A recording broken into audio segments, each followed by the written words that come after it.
Hi guys, কি খবৰ আপোনালোকৰ? আশা কৰোঁ সকলোৱে ভালে আছে, ময়ো ভালে আছোঁ। আজি মানে নৱমী, 1 অক্টোবৰ। তাৰ কাৰণে অফিচ বন্ধ আছিলে, আমি যোৱা নাই আজি গোটেই দিনটো ৰুমতে আছিলোঁ।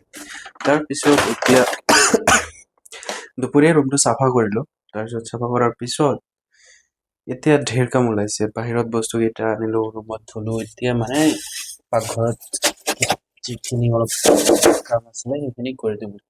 ইয়াত বহুত বাচন বৰ্তন কেইটা ধুব লগা আছে, বাকী ধুব লাগিব। আৰু এইফালে অলপমান কি কৰিম বুলি ভাবি আছো জানে, ইয়াত চাওক অলপ লেতেৰা চেতেৰা আছে ন, এই লেতেৰাবোৰ অলপ উঠাই দিওঁ। কিয়নো লেতেৰাটো থাকিলে ভাল নালাগে, এটা বেড ভাইব আহে। অলপ চাফা হৈ থাকিলে কিবা অলপ ফ্ৰেছ ফিল হয়। তাৰ কাৰণে অলপ চাফা কৰিবৰ কাৰণে চেষ্টা কৰি আছো আৰু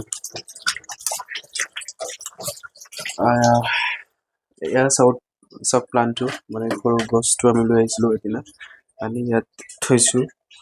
ভাল লাগে, ফ্ৰেছ অক্সিজেন পোৱাৰ নিচিনা যেন লাগে। আৰু এতিয়া এইটো কিবা কিবি লৈ আহিছিলোঁ অকণমান আগতে বাহিৰৰ পৰা, কিবা কিবি আছে ওলাম। বাকী এতিয়া আৰু কি কৰিম, এতিয়া বাচন বৰ্তনে ধুই দিওঁ নেকি। তাকে কৰোঁ আপোনাৰ কিনো কৰিব পাৰোঁ। বালি মিনছ প্ৰথমতে মই ধুব লাগিব। বাচন বৰ্তন ধোৱাৰ পিছতহে মই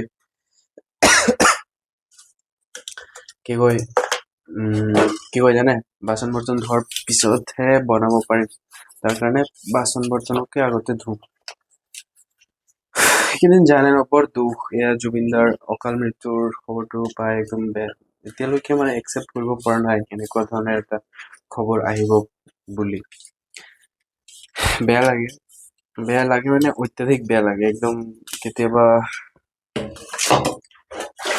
নেক্সট লেভেলৰ বেয়া লাগে। জুবিনদাৰ এনেকুৱা হোৱাটো বহুত দুৰ্ভাগ্যজনক খবৰ। এয়া কেতিয়াও হ'বলগীয়া এটা বিষয় নহয়। আৰু এতিয়া এটাই কথা, আমি এতিয়া যিসকল এই কাণ্ডৰ লগত জড়িত আছে সকলোকে শাস্তিৰ ব্যৱস্থা কৰিব লাগে, উচিত তদন্ত কৰি শাস্তিৰ ব্যৱস্থা কৰিব লাগে। কিমান ন্যায় পাব জুবিনদাই সেয়া সময় দেখা পোৱা যাব। কিয়নো যিসকল লোক তাত আছিলে সকলোৱে ঘনিষ্ঠ আমাৰ প্ৰখ্যাত ৰাজনীতিবিদসকলৰ ডাঙৰ লোক। তেওঁসকল নাজানো কিমান দূৰ সম্ভৱ, কিমান দূৰ ন্যায় পায় আমাৰ জুবিনদাই। বাৰু সেইবিলাক সকলোৱে আমি কিন্তু পিছ উঠি থাকিলে নহ'ব। আমি ক্ষেত্ৰত সকলোৱে মানে কেনেকৈ ন্যায় পাব সেইটো চিন্তা কৰিব লাগিব। আৰু বাকী দশমী কালি নে পৰহি, মানে আজি চাগে নৱমী, ভালকে নাজানো বাৰু। মই যোৱা নাই এইবাৰ পূজাত, তাৰ কাৰণে জনা নাই। এই বাচন বৰ্তন কেইটা কেতিয়াৰ পৰা জানো, এতিয়াৰ পৰা 2-3 দিন হ'ল চাগে। এতিয়া ধুই আছো আৰু নাই ভুল হৈছে, 3 দিন হোৱা নাই। কালি ৰাতি মই গোটেইকেইটা ধুইছিলোঁ। তাৰপিছত কেইটামান বাচন তলত আছিলে, ৰুমটো চাফা কৰিলোঁ ন, সেইকেইটা তলৰ পৰা আকৌ উঠাই ইয়াতে থলোঁ। মানে ইয়াতে কিবা পঁইতাচোৰাৰ নিচিনা সৰু সৰু বহুত পোক হৈছে। এটা একদম বহুত দিগদাৰি দি আছে। কিবা এটা কৰিব লাগিব। য'তে দেখা পায় তাতে পোক দেখা পাব।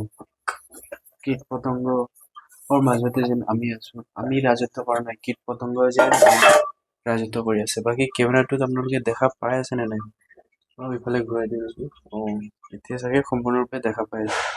আগতে দেখা পাইছিলে নেকি আপোনালোকে? এইটো নাজানো আৰু দেখা পাইছে নে নাই। এইটো এটা বস্তু হয়, এইটোৰ নাম কি নাজানো বাৰু। আলু একদম সহজে কাটিব মিনছ বাকলি গুচাব পাৰি।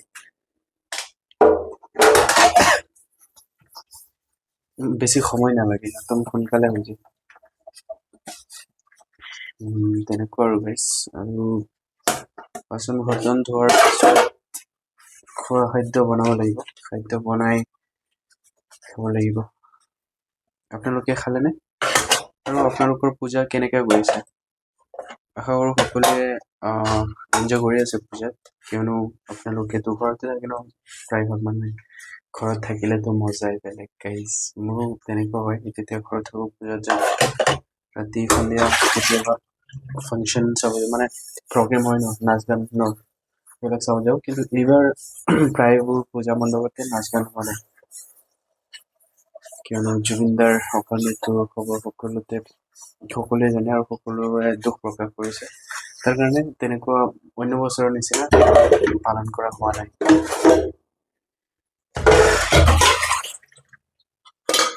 বুজি পালে? আৰু কুকাৰটো চাফা কৰিব লাগে। কণ্টেণ্ট কি নাই বুলি যি বনাইছো তেনেকুৱা নহয়। একচুৱেলি আজি মই ভাবিছো আপোনালোকক দেখাম।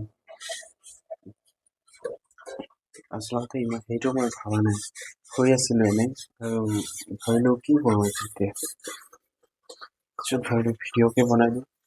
কি কৰিব, বাচনো ধোৱা আছে, ভিডিঅ' বনাই দিম, আপলোডো দি দিব পাৰিম। বহুত দিন হ'ল আপলোডো দিয়া নাই।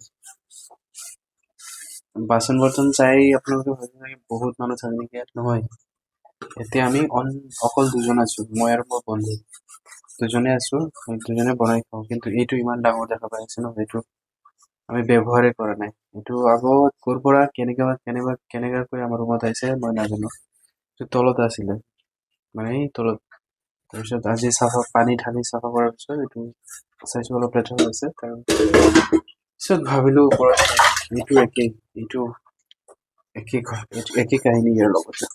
আমি ব্যৱহাৰেই নকৰো, এইবিলাক এনে পৰি থাকে, এতিয়া লেতেৰা হৈ আছে বুলি চাফা কৰি আছো। ইমান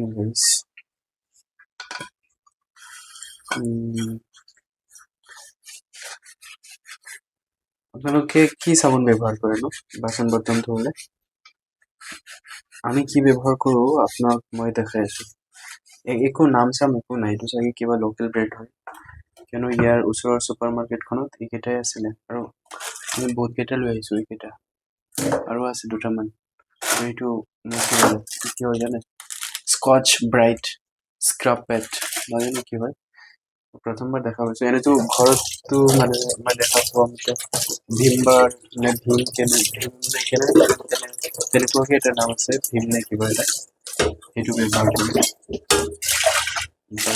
ইয়াত আৰু মই যি পাওঁ তাকে লৈ আহো আৰু কেতিয়াবা এইবিলাক সৰু সৰু বস্তু ন, চব ব্ৰেণ্ডকে আচলতে চান্স এটা দিব লাগে। সিহঁতেও কষ্ট যেতিয়া কৰি আছে, অকল ৱেল এষ্টাব্লিছড ব্ৰেণ্ডসকলক আমি কিয় সদায় সিহঁতৰ প্ৰডাক্টে আমি কিনিম? যিবিলাক ব্ৰেণ্ড নতুন আহিছে সেই ব্ৰেণ্ডবোৰকো আমি অলপ সঁহাৰি জনাব লাগে। মানে আহিছে যেতিয়া কিবা এটা সিহঁতৰ উদ্দেশ্য আছে ন, আৰু তাৰ লগতে আমাৰতো যিটো দৰকাৰ সেইটো সম্পূৰ্ণ হৈ আছে। আমি যেনেকৈ আমি নতুন টেলেণ্টক সন্মান জনাই উৎসাহ জনাব লাগে, তেনেকৈ ব্যৱসায়টো নতুন যদি কোনোবা এটা ব্ৰেণ্ড আহে আমি 2-3বাৰ সেইটো ট্ৰাই কৰিব লাগে। তেনেকুৱাহে ব্যৱসায়িকসকলৰ মনত এটা উৎসাহ জাগিব, অনাগত দিনবোৰত ভাল কাম কৰি যাব পাৰে। ভাল কাম ইন দ্য চেন্স সিহঁতে সমাজৰ কাৰণে সিহঁতৰ যিবিলাক CSR যিখিনি পইচা থাকে সেইখিনি অলপ সমাজৰ ভাল কাম কৰিব বুলি আশা কৰিব পাৰি। আৰু কিমান কৰে সেইটো দেখা যায়।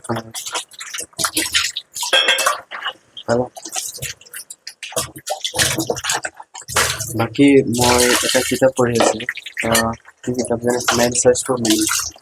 এতিয়াহে আজিকালি পঢ়া নাই, বহুত দিন হৈ গ'ল পঢ়া, বহুত দিন মানে একমাহ হৈ গ'ল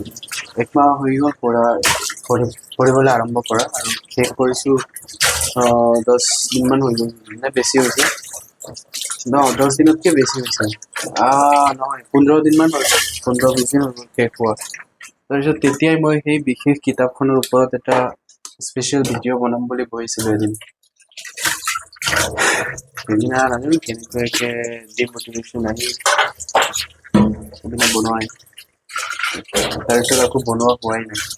সেই কিতাপখনত কৈছে কিতাপ আচ্ছা, সেইটো মই নকওঁ দিয়ক, ভালকৈ বেলেগ ভিডিঅ' স্পেচিয়েলি সেইটো সেইটোৰ এটাই ভিডিঅ' বনাম বুলি মই ভাবি আছোঁ। চ' যেতিয়া যদি ইয়াত কৈ দিওঁ কথাটো বেয়া দেখা যায়।